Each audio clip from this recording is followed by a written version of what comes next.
Welcome back. As you know, I am Eli, the computer guy, here for the Daily Blog, where I shake my brain nipples every day in order to make some of that dirty YouTube money so I can afford to provide you folks in-person hands-on technology education in Durham, North Carolina. We're having a class on AI and SQL coming up in a couple of days. AI and web scraping coming up on November 19th. We're going to have a class on AI at the edge with Raspberry Pis. We're going to have a class with AI and REST APIs. All of that kind of stuff is coming up. Go to silicondojo.com to look at the schedule. Do remember, free to user is not free. That's why I shake my brain nipples here for you folks. There's a donor box link down below if you'd like to help support the project. And with that, let's get into the story with Nexperia.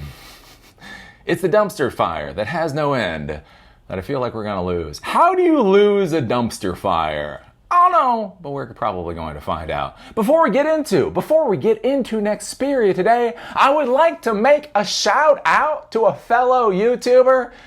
You go, boyfriend, you go. There's Mr. Fong. There's Mr. Fong. If you would like to watch some YouTube videos about the Chinese perspective about things, there is Mr. Fong. Mr. Fong. At Mr. Fong 8122. He's got 5,000 subscribers. Can't we get him to 100,000? No. No, I don't have that much relevance anymore. Maybe we can get him to 10,000. Maybe we can get him to 10,000. He did a video basically on me. When jokes stop being funny, Eli, the computer guy, is basically a racist. So he called me out. They have a lot of people on there talking about what a god-awful, horrible piece of human being I am. So anyways, I don't know. Look, it's the effort. It's the effort that counts. He's out there, he's plugging away, he's creating content about the things he cares about. So I guess we should support him. I would say for all the Chinese people out there, any of the Chinese folks, hey Chinese folks that are watching this, one, this really isn't for you. Hey, it's for Americans.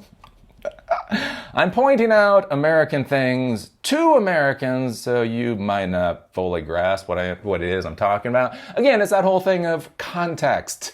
Context. Just gotta bring this up yet fucking again. Understanding context. And the other thing that I'll say is, especially with Mr. Fong, he took literally like 15 seconds of it. He took 15 seconds of video and just hammered the hell out of her 12 seconds. And the funny part was, he was like, and when the video starts, Eli talks about these things I don't understand. Oh, Jesus Christ. Again, we go back to talking about context. Anyways, but this is the world. Look, if you think I'm a racist piece of crap, if you're a Chinese person and you think I'm a racist piece of crap, be a real Lutnick. Put a strong Chinese comment down there calling me a piece of crap. It's what YouTube wants. It's what YouTube pays me for the interactions. Boys and girls, we just hit over 1 million views again for the month. So this channel has never actually been as successful as people think. They're like, oh, poor Eli, the computer guy's channel died. And you're like, what? No, this is actually doing pretty good. What are you talking about? The most views I ever got on this channel was like 1.5 million. And that was way back in like 2015 or something. That was the most I ever got. Anyways, we got up to about, 1,020,000 or something like that last month for October. I'm very excited about that. Again, that helps pay for Silicon Dojo, silicondojo.com. The last time we had over 1 million views, it was actually December of 2021 when I was screaming about Fauci and whatever, Biden or whatever. Then I just got sick of that. Before that, the last time I got over 1 million views, for actual tech education, I crap you not, it was like 2017. The last time YouTube liked me for my tech education was 2017. And you know, as a not boomer, it doesn't seem like 2017 was that long ago. But that's 8 years. It has been 8 years since YouTube has cared about my tech education. So what I will put on the table for all of Mr. Fong's army of trolls is thank you. Thank you. Nichiwa.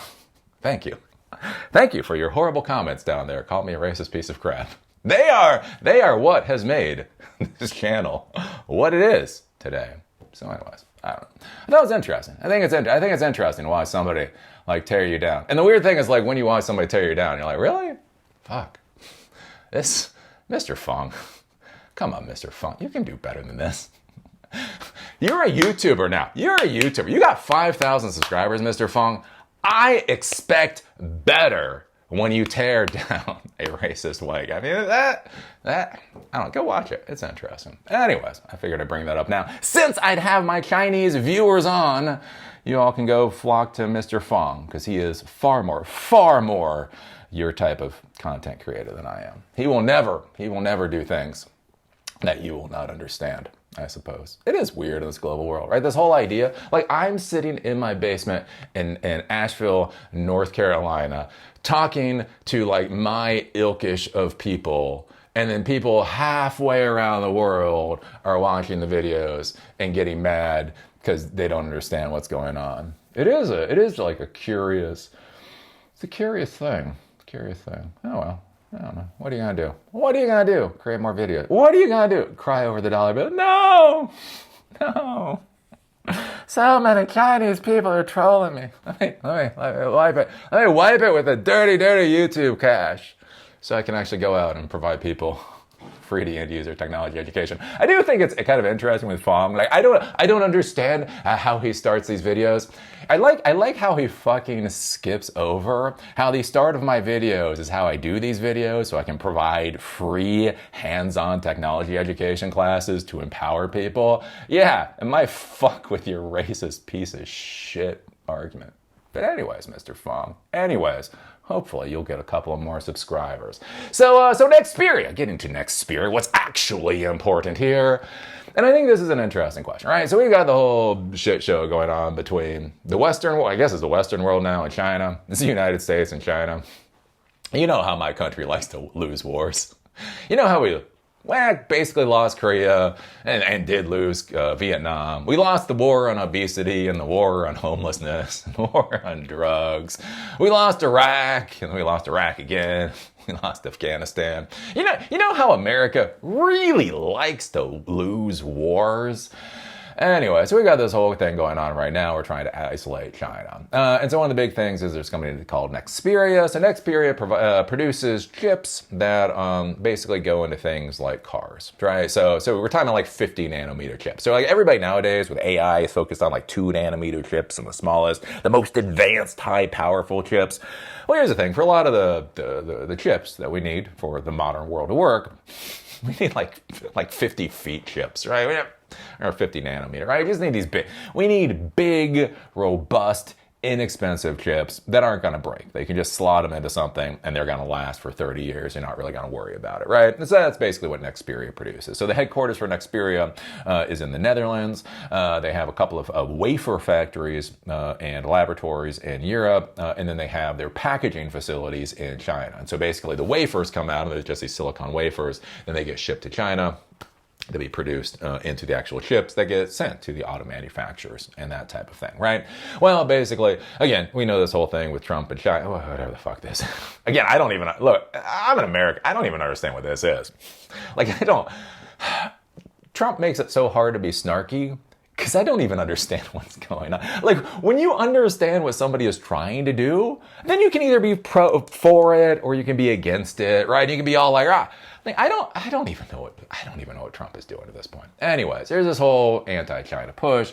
And so with that, basically, the United States put pressure on the government of Netherlands because the CEO of WingTech, so WingTech bought Nexperia. So WingTech is a Chinese company bought Nexperia. They were worried about the CEO stealing the trade secrets they own, I don't quite get, and a whole bunch of other things. And so basically, Nexperia was then seized by the government of the Netherlands under national security policy. And we've had a bit of a crap show going on basically since then. Since then, basically, Chinese government has told Nexperia's Chinese division, the packaging division, not to send any finished goods outside of China.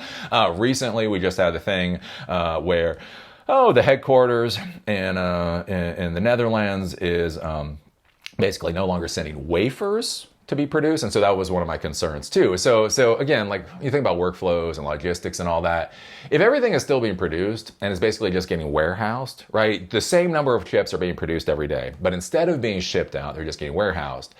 The thing is once everything does blow over, it will blow over at some point. Somebody's going to kiss somebody else's ring. Don't know who, but at some point, right? The idea is, well, they'll have that stockpile, and then they can just ship metric tons of these produced chips all over the world. So hopefully it won't affect the auto manufacturers and the airlines and all that kind of stuff quite so much. The problem that we start seeing, though, is if the Nexperia's European division stops sending the wafers, then the finished products stop being produced, which means even once this blows over and Nexperia starts shipping product again, they might not have much of a backlog of products. So they're going to be pushing out as much as they can, and then that's going to slow everything down. We already heard this with a Honda. Honda has shut down one of their plants in Mexico because they're not receiving enough of the chips. Brazilian, again, this isn't just US and Europe. Brazilian auto manufacturers are having problems. Japanese auto manufacturers are having problems. US, Alabama, they're talking about basically not having people come in because they don't have enough chips. And so the curious thing with all of this is basically what will the long-term effects be of this idiocy. The other thing to consider with all this, though, too, is the whole question in the technology world is what is valuable, right? It's interesting that we so hyper-focus, in the United States, especially in US media, we so hyper-focus on like these 2 nanometer chips, right?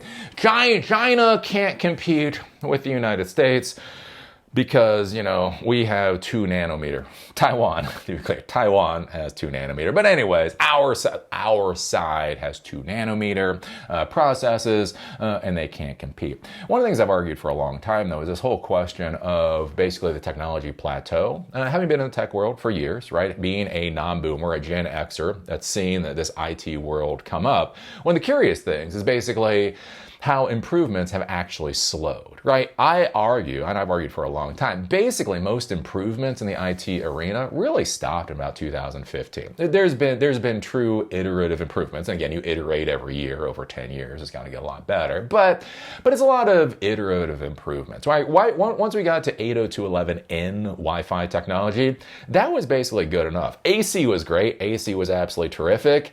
Past AC, honestly, I don't really care a lot anymore, right? Once you get to 5G, I mean, is 6G going to be fine? But yeah, 5G is fine, right? With so many things. Like I have so many computers. I have computers here that are fine, right? They can't do AI, but most people don't actually need AI, so it doesn't really matter. I would argue for most computer things, everything kind of actually stopped in about 2015, right? So much of the focus now is with artificial intelligence, and as I've talked about before, there's a big question of what the value of artificial intelligence actually is. One of the things that I've pushed for a long time is instead of the hyper-focus on improving, quote-unquote, the technology, is that we need to start improving the distribution of the technology. Instead of so hyper-focusing on 2 nanometer and that type of thing, trying to figure out more, how can we actually distribute technology better, more equitably or whatever else within our society to actually build up more robust systems, that type of deal. And so what becomes an interesting question here is, as the West is so hyper-focused on the high tech, the 2 nanometer or whatever else, what happens with the quote-unquote older technology that China can replicate? Again, China might not be able to replicate 2 nanometer technology. Fine. When they'll do it, who the hell knows? Maybe it's next year, maybe it's 3 years from now. They will do it, to be clear. They will do it. But here's an interesting question. They probably can replicate 50 nanometer technology, right? We've already got Huawei. Huawei already produces their own CPUs. They now already produce their own GPUs. And so look, if you had this war between civilizations, right? So you have Nexperia's European division, and they have the wafer. They have the wafers and the research. And you have you have Nexperia's Chinese division, and they have the packaging and the shipping and the logistics system. Here's an interesting question to ask. In 2025, which is more difficult to replicate? When we talk about wafers, the thing of the name, a lot of people think about like those GPU wafers for NVIDIA, right? But that's not the wafers that they're producing in Europe. They're producing the fucking 50 nanometer wafers. And so the interesting question is what if China can now actually replace the European wafers long before the Europeans can replace the packaging facilities? what happens when the very dynamics of technology productions has changed to such a degree to what you thought was the valuable keystone component of a corporation actually is the thing to become rather commoditized, and what you thought was the commoditized, we'll just outsource this shit to the Chinese, that's what actually becomes valuable. And that's why I get worried with this whole US-China thing. And again, for the Chinese people out there, you're more than happy to watch this stuff. I mean, again, it's not YouTube, anybody can watch this stuff, but this is for the American audience, especially the Western audience. And that's the point that I'm making here is that I don't think we grasp as Americans, I don't think we grasp as Westerners what is required to actually disengage from China. As I talked about before, my problem with Trump is not the 30,000 foot view, right? The 30,000 foot view is we need to do something about the southern border. We need to get out of NATO. We need to disengage at least a little bit from China, and we need to reshore. But my argument is, but what does that process actually look like? That process needs to be refunding vocational programs in U.S. high schools. That process needs to be funding in high schools. I went to DECA, Distributed Education Clubs of America, right? That was how to be an entrepreneur. Literally, my vocational program in high school was entrepreneurship. When I was in high school, I traveled to Maryland and I traveled up to Detroit to compete in things like interview skills and all of that kind of horse crap, right? And so if we're going to disengage from China, one of the things we need to do is we need to have a future factory owners of America group in every state. Every state should have a few divisions of, we're going to teach high schoolers how to, not simply how to run a lathe and that kind of thing, but how do you build up a factory, right? We need to do all of these things. And one of the problems I see under the Trump administration is a lot of screaming, right? It's a lot of screaming about tariffs. It's a lot of screaming about fentanyl. It's a lot of, I don't see where we are building our infrastructure to actually support the horse crap that's coming out of his mouth. And one of the big things to be thinking here is really understanding how things like these manufacturing supply chains and all of that work, right? You go back 20 years. And if Europe had nationalized the headquarters of a technology company, Europe would have owned it. They would have owned that company. They would have owned the China man. It's not 2000. As my viewers have stated so many times, it's not the .com era anymore, Eli. Hey, Europeans, it's not the .com era anymore. You just nationalize the headquarters, and possibly the least valuable component of the entire damn company is the headquarters, right? The most replaceable component of the company might be what you think are your fucking crown jewels, right? It's like aluminum. You know, aluminum used to be one of the most valuable metals in the entire world. Napoleon's finest set of quote-unquote silverware, way back a few hundred years ago, was actually made of aluminum, right? Because what is required to remove aluminum out of ore is just insane. It's just an insane process that happens, right? So you go back 300 years, getting your hands on aluminum, wow. Well, here's the thing. And then somebody figured out the process. And then somebody scaled up the process. And now we have this shit called aluminum foil. We literally pull out aluminum foil, we put it over our food. When we're done, we throw it in the trash can. Aluminum went from one of the most valuable metals in the world to literally something we buy to throw away. The entire point of aluminum now is to throw it away. Right? What happens when Europeans' technological crown jewels become the modern version of aluminum? Anyways, so this is coming from the South China Morning Post. Nexperia China vows business as usual after Dutch wafer supply halts. You can keep your wafers. Oh, you don't want to give us wafers anymore? Okay, fuck. Again, that's the whole thing. Like you gotta be careful. You gotta be careful as like a bully. Again, one of the problems with Trump. You gotta be careful when you come in, you make ultimatums, and then the other side's like, okay, like what? Fine, whatever. No, you're not. You're not supposed to say that. You're supposed to grovel. You're supposed to slobber over my ring. I'm like, no, I don't. No, I don't.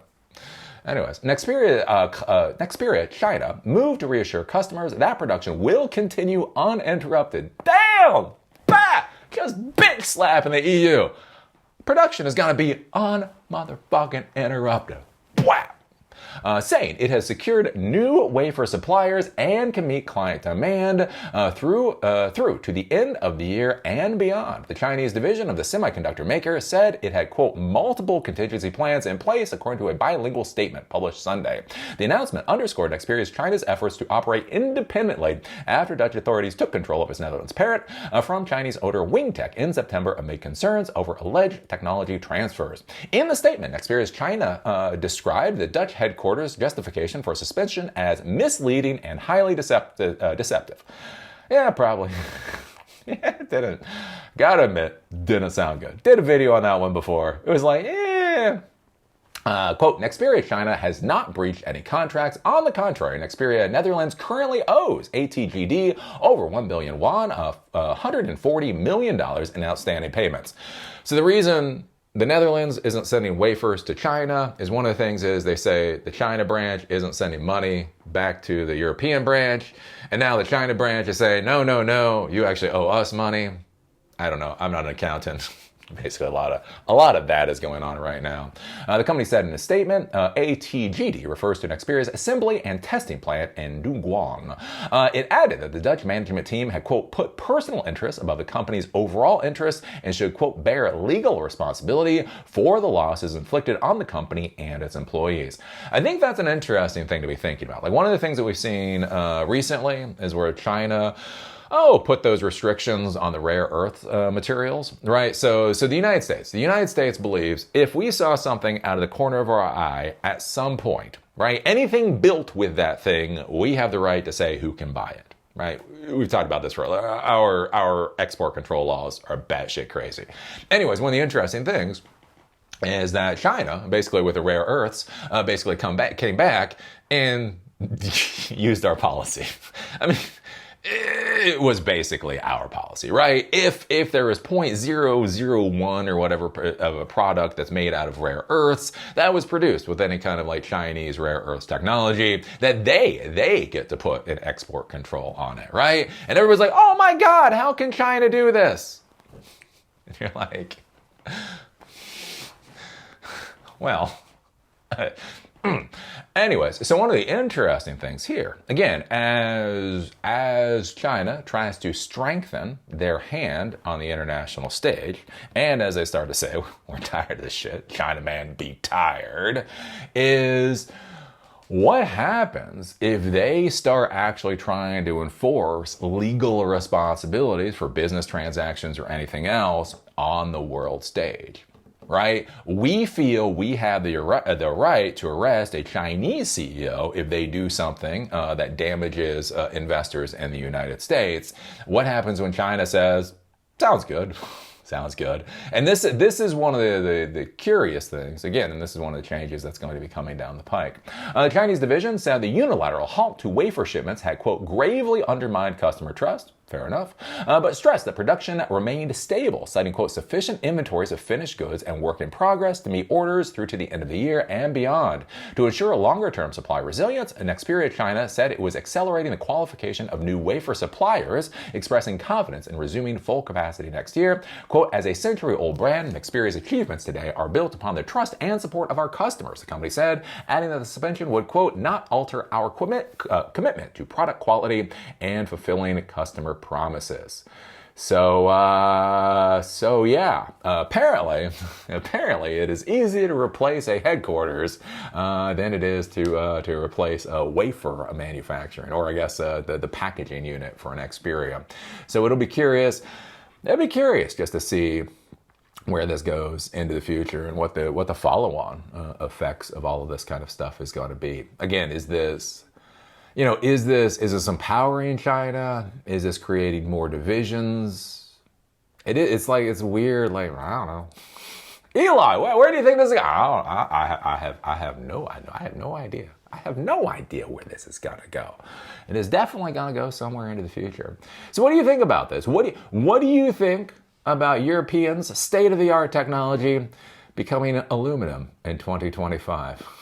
What do you think about that? What do you think about, again, the modern world of international commerce that again, replacing the wafer production might be a hell of a lot easier than replacing the packaging and everything that goes along with it, right? Where is the linchpin in the value chain where you actually think the linchpin in the value chain is? Or, because something was valuable 10 years ago, are you assuming it still has that value today? That's where I get really worried, again, on the tech scene here with this whole trying to isolate China is, by all state, by everybody's agreement, they might be 3 years behind. But again, even if we put them 5 years behind, let's put them 5. Let's be conservative. Let's be ultra America strong. And let's put China 5 years behind. The thing to understand, again, as an older person, you start to realize this, that's 2020. Basically, when the Western world says China's, X number of years behind, what I want you to look at is I just want you to subtract that number from current year and then think about what technology was like then, right? All right, 2020, right? I think we got the, 2020 is when we got the PlayStation 5. So PlayStation 5 era. Now, I'm not saying things haven't gotten better, but if you look at that, that's fine. That's computers, and that's smart TVs, and that's electronics in cars, and that's VR glasses, that's powerful smartphones. Even if you go to the extreme to say that they're 5 years back in technology, that's not that bad. Again, I have an iPhone 14, right? This is 3 years. Why did I buy this thing? I think it was for the storage. Right? When's the last time you actually needed to buy an iPhone? Been for fucking ever. Oh no, their smartphones are only as good as Americans were in 2020. What do you even notice? Not saying they are. I'm just saying even if they were, how many people would actually care? And I think that's what gets us into this dangerous route, right? We have all of these politicians who have no grasp of technology. They don't really seem to have a grasp on how the global supply chain and how these systems have actually been created. So when it comes to unwind this stuff, they really do not seem to have a good base to understand what they're doing, right? And that's a concern. Like we saw this with soybeans, right? Even now, Trump won. He says he won the trade war or whatever. But China's only buying, 12 million tons or whatever. China's only buying half as many soybeans as they did last year. And that was his win. Because they buy so many soybeans. Because you don't think about it. Like when we talk about the trade imbalance, again, China does sell more to us than we do to them. But we also sell hundreds of billions of dollars of things to them. Like, if they just stop buying our stuff, and I don't think this gets considered enough, right? Again, it's the supremacist mindset. It is our stuff is bad. It's the Lutniks of the world, right? America is strong. And so the idea is we will cripple them by not providing them artificial intelligence technology. And it's like, yeah, but, they can cripple us by not providing us car technology. Like literally, almost all auto manufacturers in the world, other than Toyota. Toyota apparently actually did something proper with their supply chain. Every other auto manufacturer in the world is getting screwed up the bunghole over this Nexperia disaster. And this is one fucking company. We refuse to sell China AI. They refuse to sell us the components that we need for cars. Who's going to be worse at the end of the day? Anyways, well, there you go. There are some thoughts. What did you think, Mr. Fong? What did you think? Was I racist enough today, Mr. Fong?